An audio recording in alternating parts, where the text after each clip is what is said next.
G'day everyone. I'm here this morning with Heidi Seal from Business Sense. Good morning, Heidi. How you doing? Good, thanks. How are you? Yeah, very well, thank you. Thanks for joining me. Before we kick into today's topic, tell me a little bit about you and Business Sense.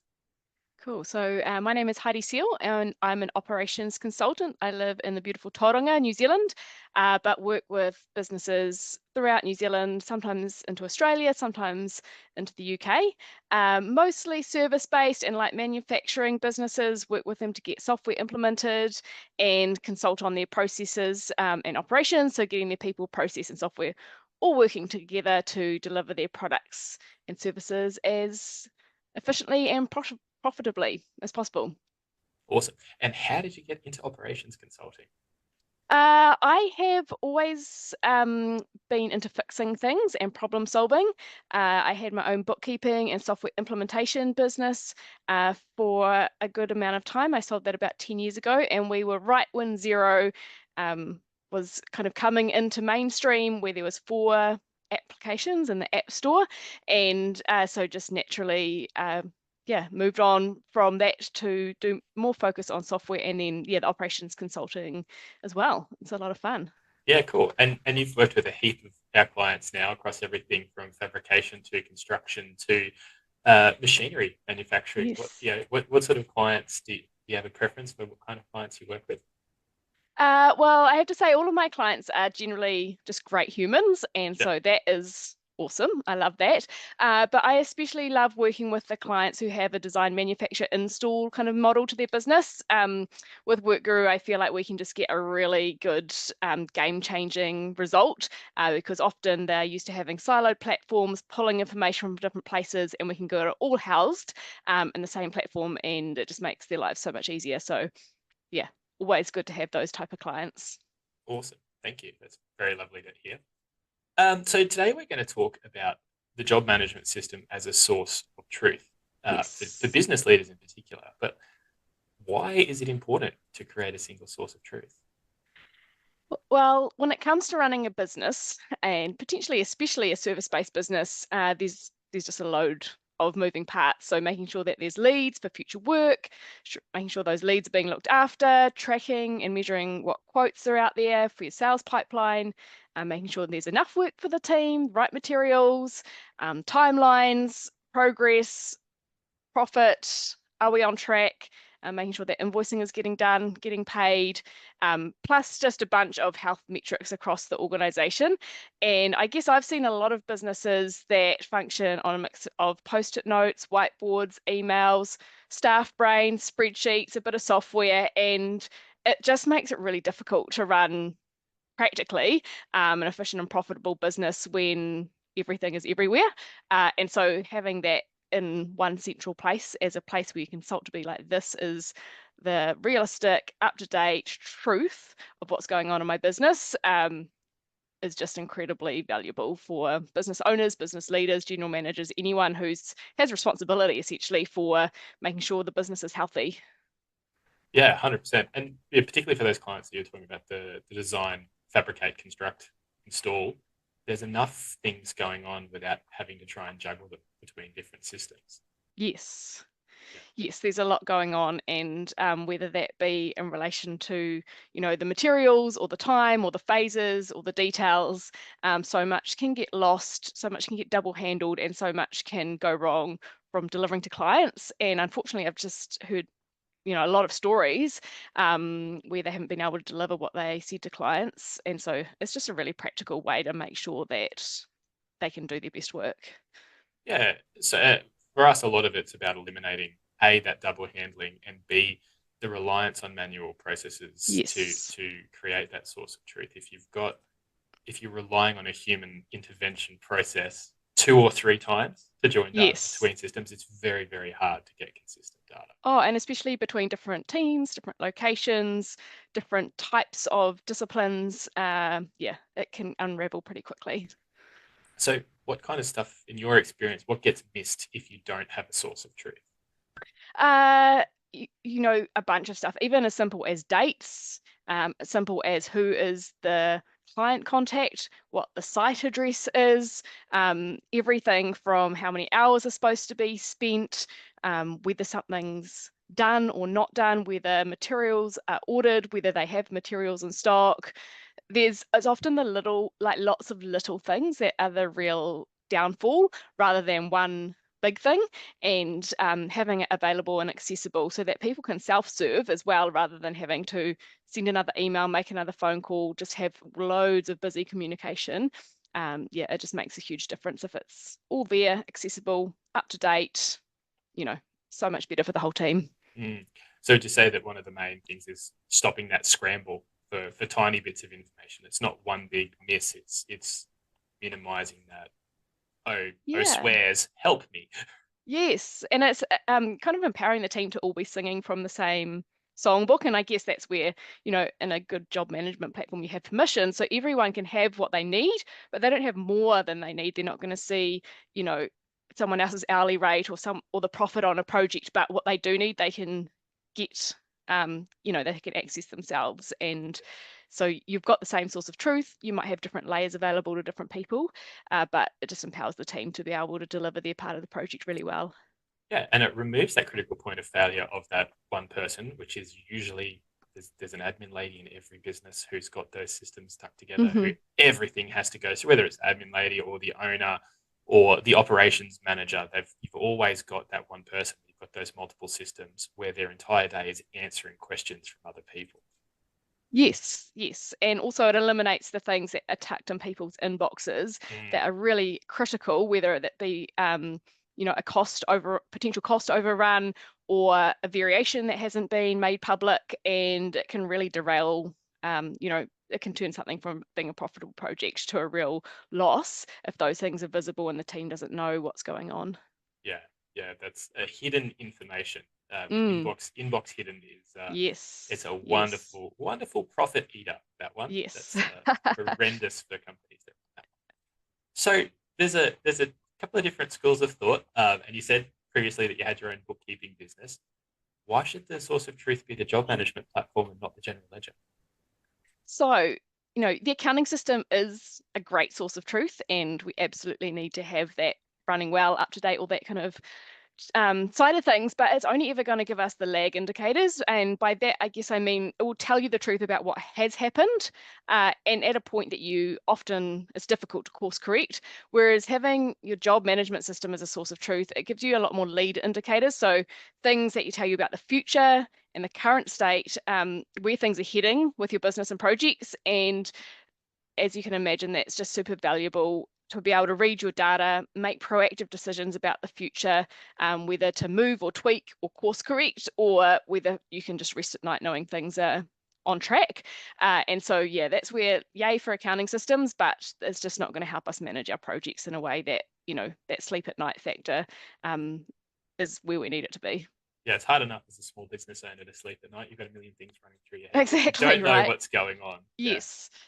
And I'm not a fan of micromanaging, but I am a fan of active management, and being able to have that proactive management where you can check your source of truth. And if there's something you should be worried about, you can worry about it. But if everything's good, you can use that data to, give yourself a pat on the back and perhaps enjoy your evenings and weekends a bit better. Yeah, absolutely. So for you, it really comes down to the job management system is current and lead indicators, and financial system is a lagging indicator of what happened in the past, what's already gone and what we can't change. Yes. Yeah. 100%. Awesome. So when you break that down, let's talk about some of those lead indicators, for example. What kind of information should business owners be looking at as lead indicators in their job management system to help them make those proactive decisions, course corrections? Yes. Sure. So ideally it starts right at the start of the business cycle, right? With like leads and sales.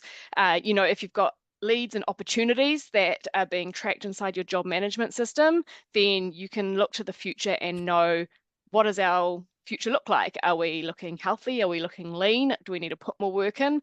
Are our salespeople fulfilling on the activities on their plate? What does our cash flow look like? What quotes, if we won them in the timeframes we expect and with the probability we assign to them, what does the business look like? And so that would be the first place that if those kind of things can be in your job management system and give you a source of truth, then it's not going to give you an exact crystal ball to the future, but it's going to be able to give you a lot more to work with. Then, of course, moving on to your projects, while you might have an estimate of your hours, an estimate of your costs, an estimate of your timeline, being able to see that source of truth. Okay, well, where are we at in practical progress? Where are we at in actuals versus estimate on hours, actuals versus estimate on cost? Do we need to have variation conversations because we're hitting close to our hours, yet in practical terms, we're very far away from that milestone we need to be at? Those are the kind of things that give us those leads to make decisions in the future, that if we have a gut feel or we have a bunch of stuff strewn across the place, the chances of making those really good business decisions or having those on our team make good business decisions, we're shooting in the dark, and that's not really that much fun for everyone. Sometimes you'll get it right and sometimes you won't. Sometimes you hit but your if you've neighbor got accidentally. if you've got some data to work with, then you're just on track for a much better future. Yeah. Look, great points. I think one of the things that a lot of people don't think about, and I'm really glad you touched on it, is having the sales and the leads opportunities in Yes. the job management platform as a leading indicator. Because every business owner wants more profit and wants more sales, but then how do we look at that? What's the basis of looking at that? If it's in a spreadsheet, or if you're sending Yes. Word document emails to somebody as you quotes, how do you track it? How do you follow up on it? How do you predict it? So that's a really interesting and important point.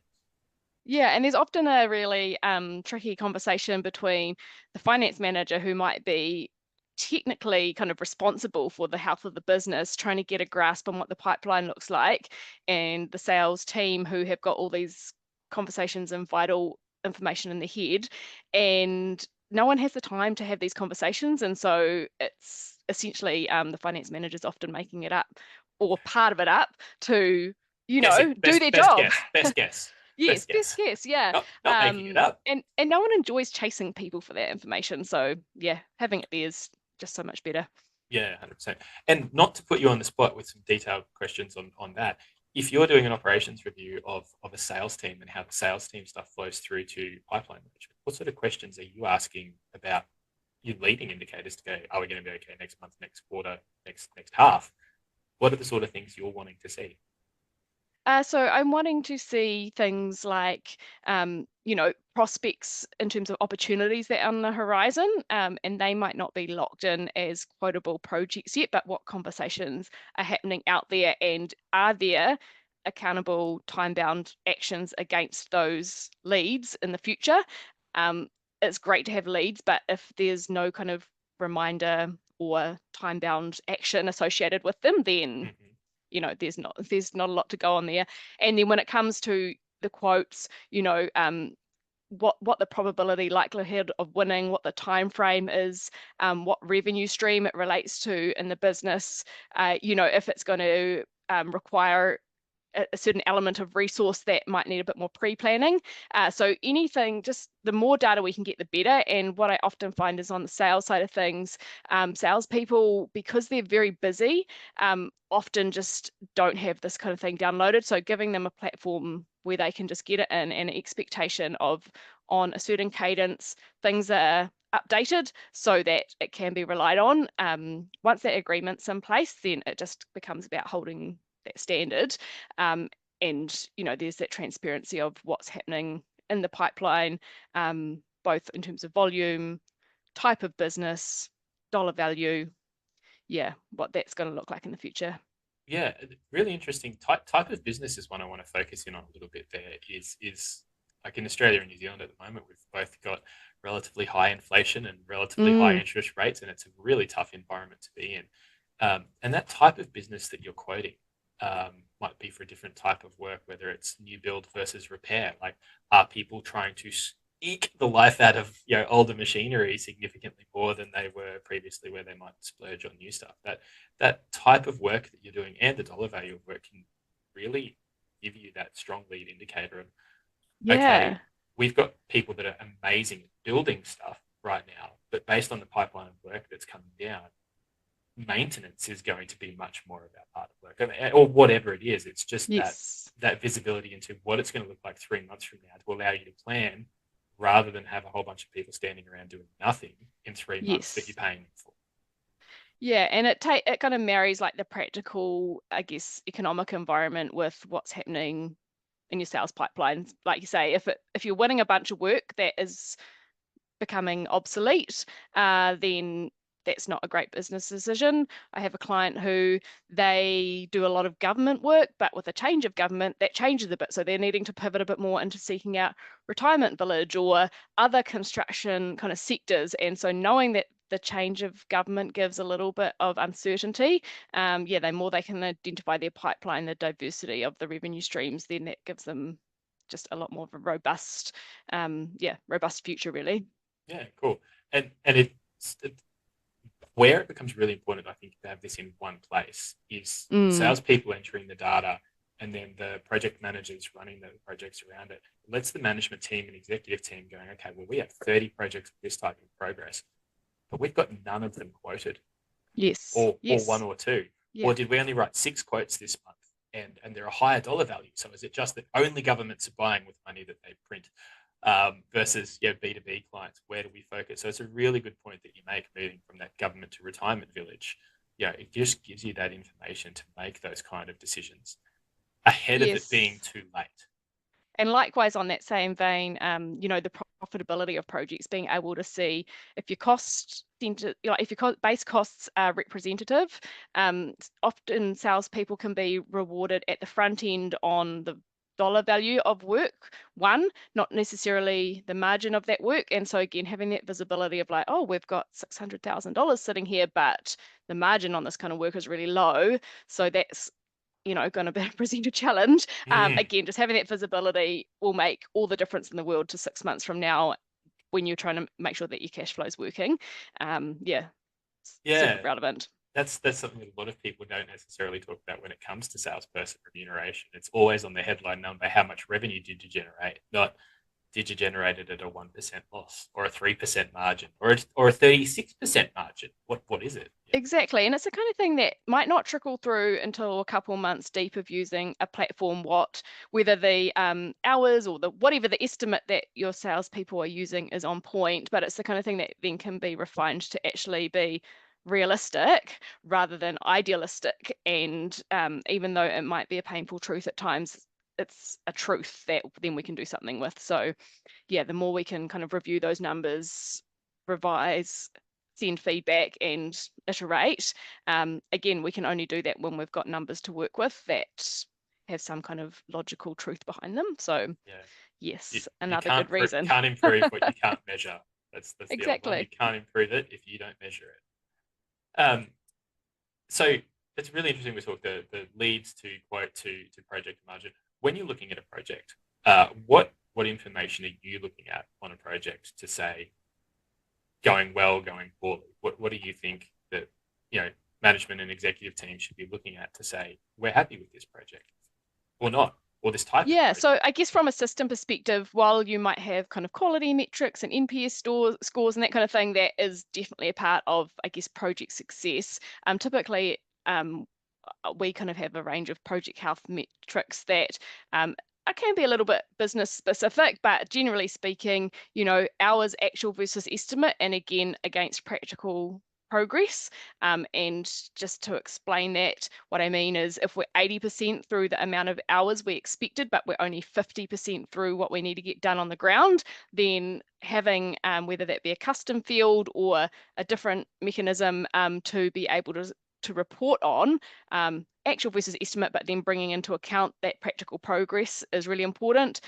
Same with our materials cost, quantity, our invoiced versus actual, our estimate of profit versus actual, all the basics. And I guess the basics done well can't be underestimated. There's a bunch of other stuff that we can drill down on even further, but just some really good project health metrics are really important. And then sitting alongside that, some of the staff utilization metrics. I had one client who had a job management a system in place recently, and their problem was in Xero, their GP wasn't looking fantastic, yet their hours for their projects were all bang on. And what we discovered was that their staff were adding what technically should have been project time to a non-billable internal time. And so, the salesperson looked like they're winning, the project manager looked like they're winning, but the business owner wasn't winning. And so being able to not just see the project health, but the business health in terms of where those expense categories are lying, meant that they could then reassess what success looked like, re-instruct the staff on where that time goes, and then actually just rebuild a profitable model.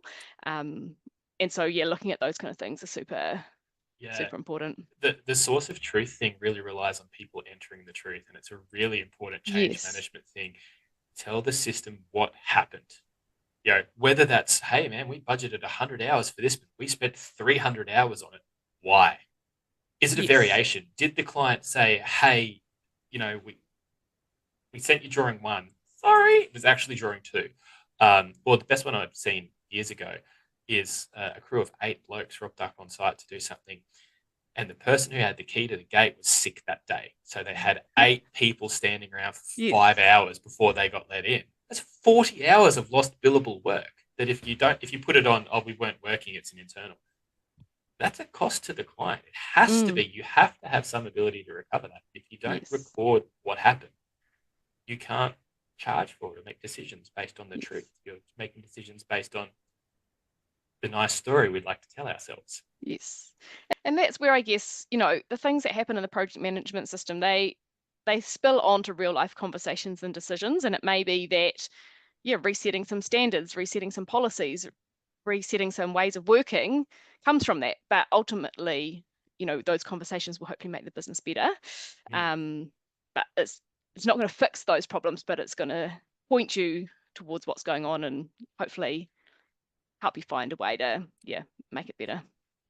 I saw a good one, which is a bad one this morning, but hopefully we've been able to help solve it.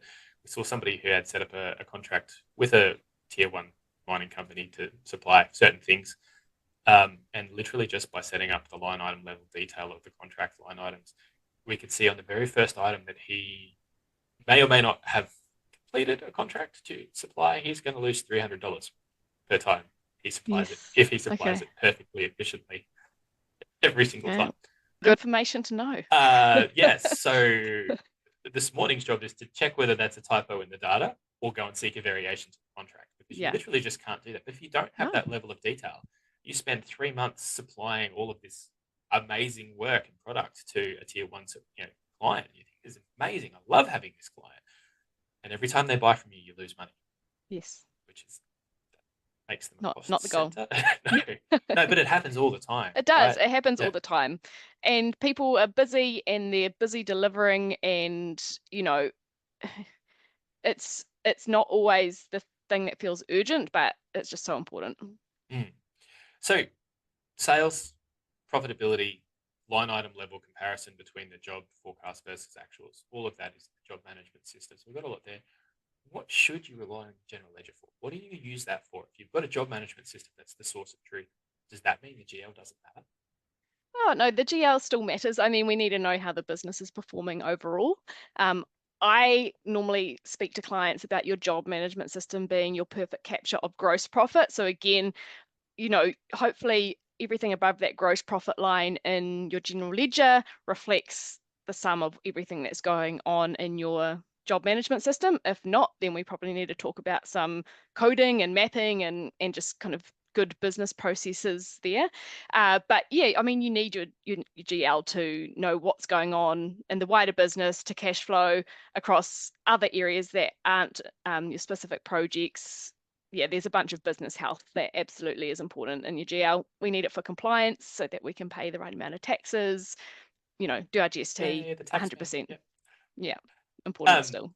That was a bit of a trick question. I know the answer to that. Really interesting point that you raised there, but it's a really good tool, structuring your GL. Can you delve into that a little bit more, talking about the above the line GL and how that should line up with your job management system? So it's really interesting. the GL, there can be some businesses tend towards having like uber simple, sales, cost of goods sold, gross profit, and some can have 20 revenue codes, 30 direct cost codes. And so it's about, I think, you want to be able to look at your P&L and have an idea of your different revenue streams and the big picture that's going on in your gross profit. But when it comes to the nitty-gritty of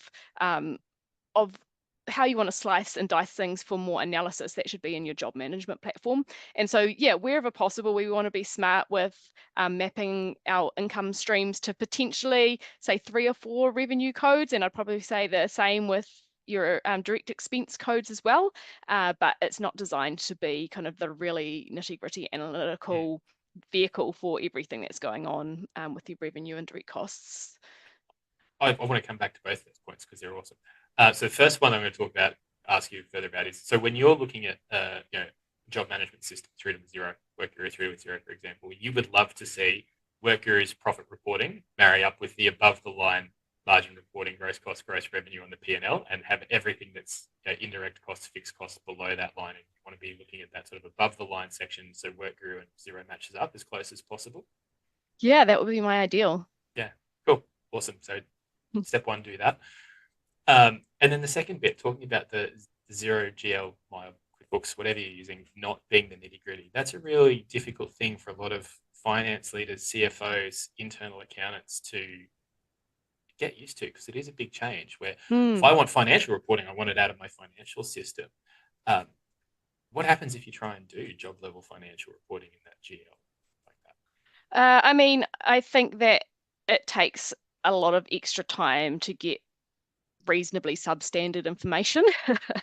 And so that's where, setting up great reports in somewhere like WorkGuru does a lot of the legwork for clients who they really want to marry together kind of their top level financial information from Xero with the nitty gritties from WorkGuru and have it all kind of arranged in a specific way. That's where we'll often pull in Power BI or something to consolidate that, rather than trying to replicate what's in your job management system in a kind of a interesting and funky way in Xero.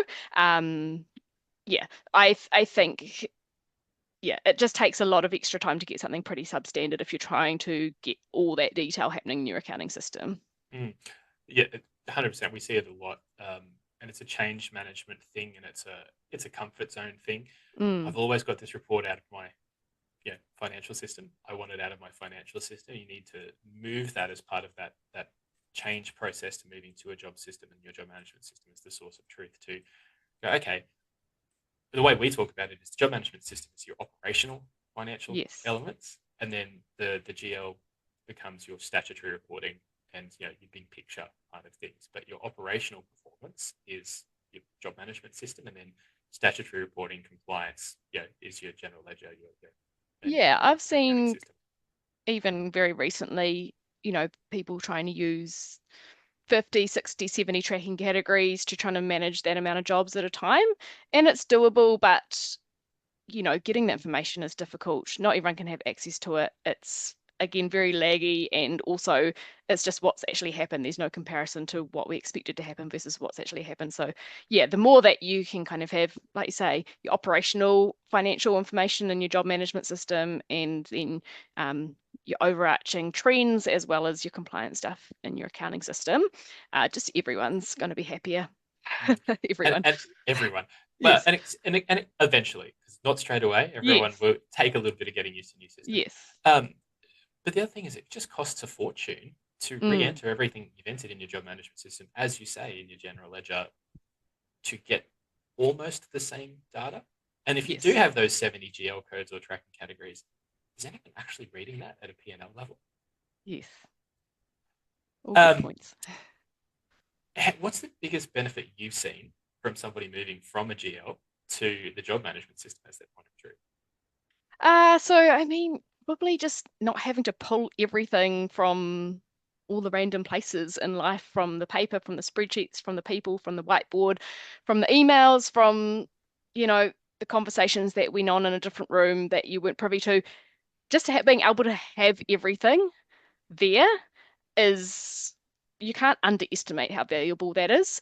Mm. And that has been quite revolutionary for a lot of business owners that I've worked with who have always felt a couple degrees separate from what the truth is that's going on, to have that brought forward and in front of them and accessible.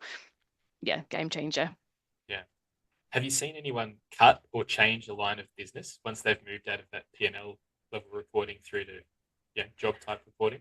Yeah, so I've seen some that have had to quite drastically reshape their sales quoting because what got shown to them was not really sustainable.